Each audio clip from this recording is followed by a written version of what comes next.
কিরে বন্ধু, এত তাড়াহুড়া করে ডাকলি যে? ডাকলাম ওই যে পোলার খোঁজ পাইছি। কি কস? পোলা কই? চল চল। আরে খারা বেড়া, এত ব্যস্ত হইলি কে? ও একটু দূরে আছে, ওরে বিকালবেলা কাঁঠাল বাগান আইতে গেছি, আইলে দেখা করে নিবি। আচ্ছা ঠিক আছে, আমি বাড়িতে যাইতেছি, আমার একটু কাজ আছে। শোন, বিকালবেলা কিন্তু আমি একা যাইতে পারবো না, তুই আমার সাথে যাবি, কোনো কাজ টাজ রাখিস না। না রে, আমি তো যাইতে পারবো না, আমার একটা কাজ আছে বিকালবেলা। তোরে ওর ফোন নাম্বারটা দিব না, তুই ফোনটা ডেকে এনে দেখা করে নিস। এটা কোনো কথা কইলি? হ্যাঁ, মানে বিপদে তুই আমার পাশে কোনোদিন থাকবি না? আমার এত বড়টা বিপদ গেল, তুই আমার ফোনে জানাস নাই। অহন তুই আমার কইতাছ একা একা দেখা করতে যাই, তাই না? আমি একা একা যাবো না, তুই আমার সাথে যাবি। আচ্ছা ঠিক আছে, যাবো যা। আচ্ছা ঠিক আছে, আমি বাড়িতে গেলাম। আচ্ছা তাই তুই যা, আমার একটু কাজ আছে, আমি ওদিক যাই। হ্যালো, ওই তুই আয় তো।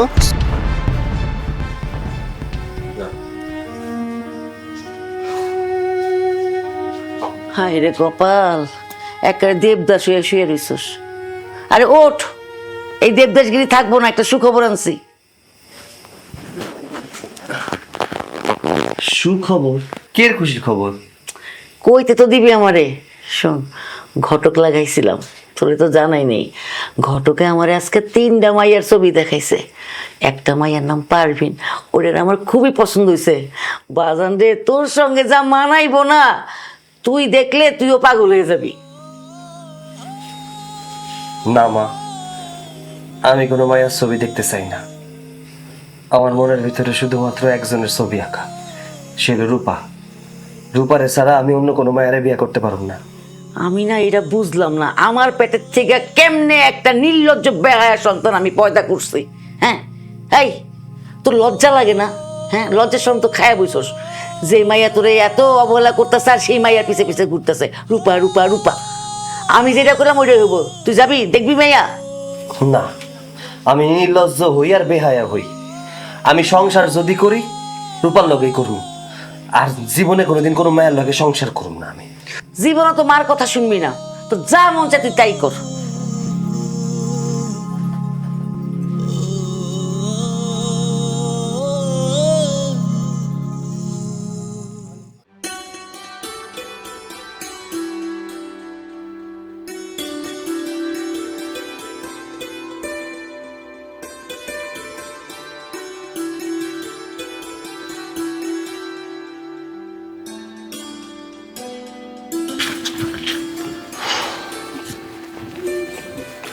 ভাই আমি পরিচয় হন।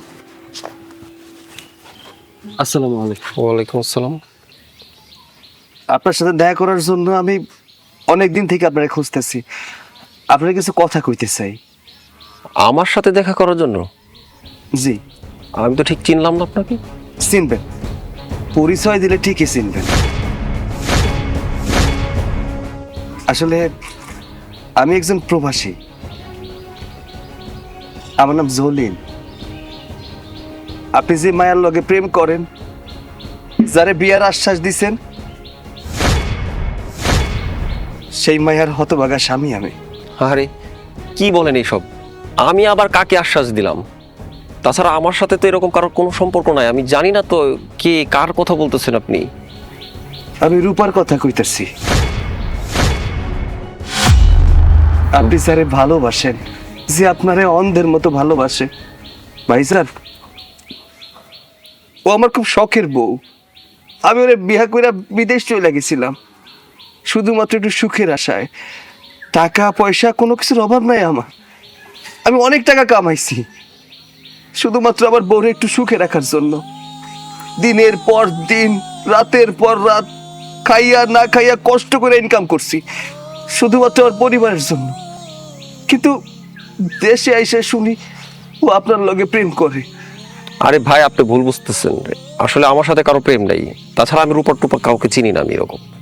ভাইজান, কেন মিছা কথা কইতাছেন? আমি হাত জোর করে কইতাছি ভাইজান, ও আমার খুব শখের বউ ভাইজান। আমি ওর শখ করে বিয়ে করছিলাম। আপনি দয়া করে ওর কাছ থেকে সইরা যান, আমার সংসারটা বাঁচান।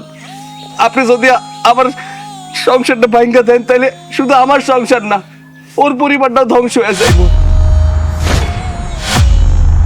ভাই আপনার যা লাগে আমি আপনার দিব। আমার কাছে টাকা পয়সা আছে, আপনার যদি টাকা পয়সা লাগে আমি টাকা পয়সা দিব, তবে আমার বউয়ের জীবন থেকে সইরা যান ভাইজান। টাকা পয়সা কোনো কিছুর আমার প্রয়োজন নাই। আপনি ওকে অনেক ভালোবাসেন সেটা আমি জানি, আমি বুঝতে পেরেছি যে আপনি ওকে অনেক ভালোবাসেন, কিন্তু তার সাথে তো আমার এমন কোনো সম্পর্ক নেই, ভালোবাসার সম্পর্ক নেই। ও একা থাকে, জাস্ট এতটুকুই, ওর সাথে আমি একটু সময় কাটাই। ঠিক আছে, আপনি ওকে নিয়ে ভালো থাকেন, আমি আর আপনাদের মাঝে আসবো না কখনো।